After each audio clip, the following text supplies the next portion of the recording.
അതിരപ്പള്ളി മലക്കപ്പാറ റോഡിൽ വീണ്ടും കാട്ടാന ഇറങ്ങിയ ആംബുലൻസ് തടഞ്ഞിരിക്കുകയാണ്.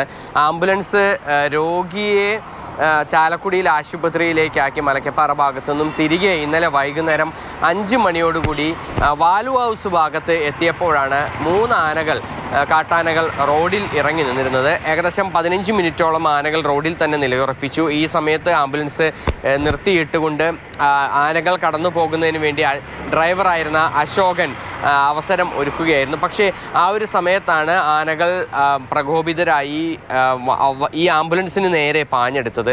ഈ സമയത്ത് ആംബുലൻസിൻ്റെ എൻജിൻ ഇരപ്പിച്ചുകൊണ്ട് പ്രതിരോധിക്കാൻ, അതായത് ആനകളെ വിരട്ടി ഓടിക്കാനായി ഈ ഡ്രൈവർ ശ്രമിക്കുകയും ചെയ്തു. ആ ഒരു സമയത്താണ് ആനകൾ തിരിഞ്ഞ് പോയത്. അല്ലായിരുന്നെങ്കിൽ ആംബുലൻസിനെ ആക്രമിക്കുമായിരുന്നു എന്നാണ് ഡ്രൈവർ അശോകൻ പറയുന്നത്. കുട്ടിയുള്ളത് കൊണ്ടാണ് അത് ഇത്രയും ഒരു ഇതായിട്ട് ഓടി വന്നത്.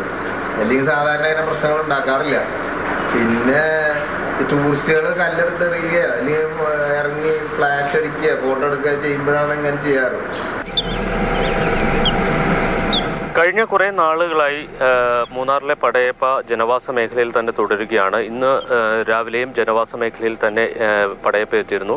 മൂന്നാർ ഗ്രാംസ്ലാൻഡ് കൊരണ്ടിക്കാട് ഡിവിഷനിലാണ് ഇന്ന് രാവിലെ പടയപ്പ എത്തിയത്. പടയപ്പ മാത്രമല്ല, പടയപ്പോടൊപ്പം തന്നെ ഒരു കൂട്ടവും ഈ ആനയെ പിന്തുടരുന്നുണ്ട്.